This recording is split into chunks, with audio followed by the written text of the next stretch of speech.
These are supposed to be weekly updates. Supposed to be. But yeah, it's been a while. Moved out of my office, working from home at the moment. So I went ahead and tried to shoot that video. Key word there is try. The idea that I had for this video was I was gonna make like cinematic looking footage. I hate that word. I'm going to an area that's abandoned. I don't remember where it is. Yeah, I headed out to the area. Okay, so here we are, out in this area here, and it doesn't look like there's too much water, which is nice. I went ahead and just grabbed just my tripod and my camera. I didn't want to set up a bunch of stuff if it wasn't going to work out, because as I was going up there, I realized that the aesthetic for the whole place wasn't exactly what I was looking for. That's the whole thing that spurred this from the very beginning. I wanted visuals that the audience could latch onto while I'm speaking about a game. And it can't be just gameplay. That's what the whole idea of this was. It was to substitute gameplay with interesting cinematography that was somehow thematically connected. From the storm, it's blown over the fence a bit and broken one of the walls, which is kind of cool. So it looks even more abandoned. What's there is a bunch of brick walls, and these brick walls have a bunch of spray paint on it. That's a bunch of graffiti.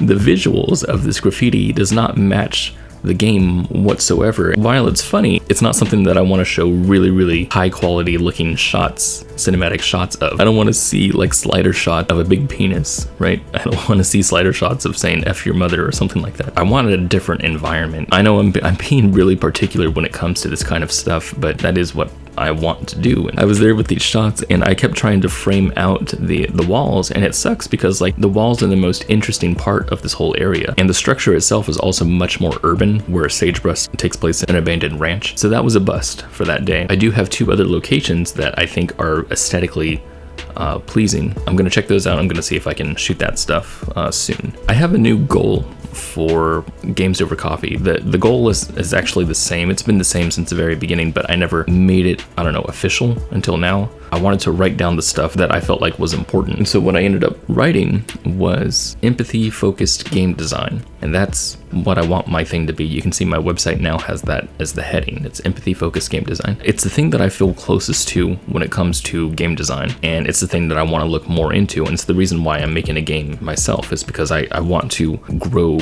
a library of these types of games. They're games that let the player identify with the perspective of the person you're trying to talk about. But the point is that I want to go really hard on that goal. I want to see what I can do with it. The Door Problem is the game that I'm working on right now. For those of you that want to see The Door Problem, I wanted to ask you if you would be okay with spoilers, because I want to talk about the game design of it, but it would spoil everything. But not just the game design, I would kind of just wanted to show gameplay also, but that would also spoil everything. The game is experiential. I want to know what your opinion is. If you want to see the Door Problem gameplay, you'd rather go in cold, because I believe that's the best way to do it. I mean, that's the whole idea of experiential gameplay, I think, is to go in cold. But that's just my opinion, so I wanted to know what you guys think. I wanted to talk about my Patreon really quick. That's how I make anything. That's how I support this whole YouTube channel, is through Patreon. If you want to support me, you can do that. Any questions that were submitted back on my last video, I'll answer in this video. Any questions that were submitted here in the comments, I will answer in the next video. So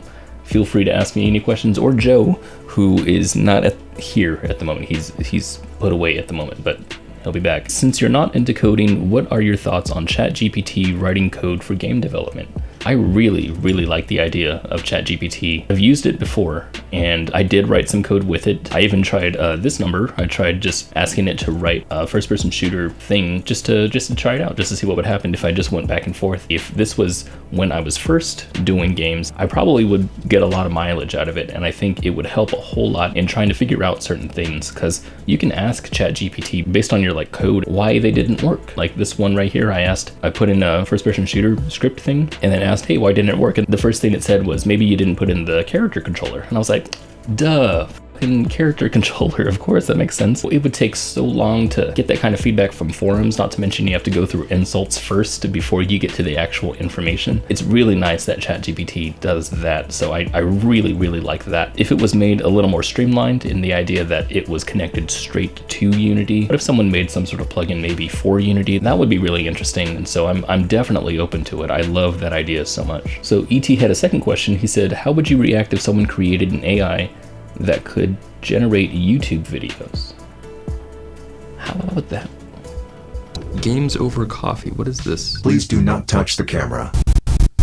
This room and everything you are experiencing is part of a simulation.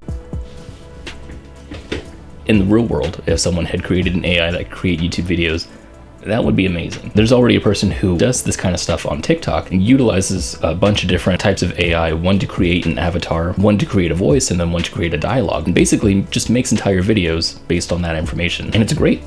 I think if someone streamlined it even more and created just basically entire videos like this one right here, I think that would be incredible. I really, really like AI. I think it all depends on the audience that you communicate with and whether or not they want to watch those types of AI videos, because to be frank, the person that makes the AI videos, they're interesting, but I'd rather watch something else. As of this moment, I have no qualms with AI doing creative stuff. That may change in the future. I guess we'll have to see in what develops. What would you say differs between your role in game development and the notorious idea guy? Those of you who are watching this video know what an idea guy is, but just in case, it's the person that comes up and says, man, you know what? Yeah, I've got an idea for a game. It's a roguelike that has a morality system, medieval times, but at the same time, it's in the year 2033 and use procedural generation to really make an all-encompassing world that lives and breathes with scientifically proven dragons. The idea guy is notorious for coming up with a bunch of ideas, but as far as putting them into practice, you don't do anything about them.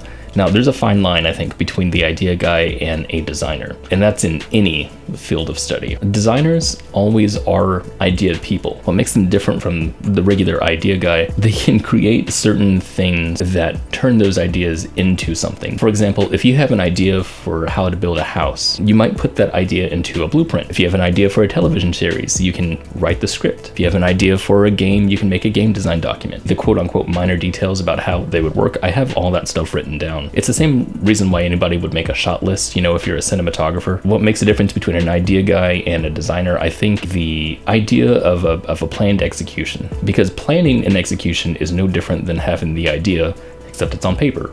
So that's basically it. In regards to your consulting business and your potential publishing business, do you have any examples of successful games that you've previously worked with, and why developers should choose you over others? If you think about art in general, and you think about someone who makes a painting, and they start to think about, okay, maybe I could sell my paintings to other people. One of those potential customers might come up to the artist and they say, why would I want to buy your painting? And the artist, I mean, if they're trying to form an entire business around this kind of thing, maybe they have something to think about, right? But mainly they want the person to buy their painting because if they're interested, then buy it. And I think that's kind of the way that I'm thinking about this type of publishing business, is that the publishing business isn't, in my mind, try to create a revenue stream.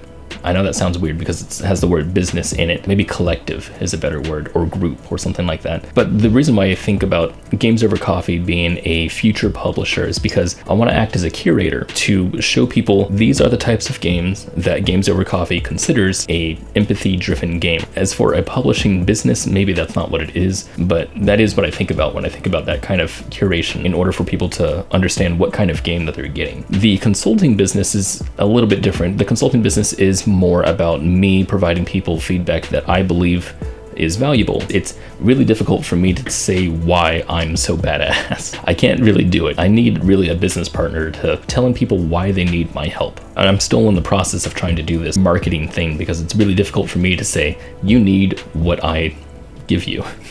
As for any games in the past that I have worked with, for consulting purposes, Games Over Coffee Consulting has about 45 videos or so of me giving feedback to other people. So there's definitely those as a proof. For any successful games that I've worked on in the past, I've worked on a couple indie games. I signed NDAs, so I can't really talk about them. Yeah, there's not really anything specific that I could say that I could sell. You know, I'm not good at selling. So that's all I got for at the moment. Yeah, that's it.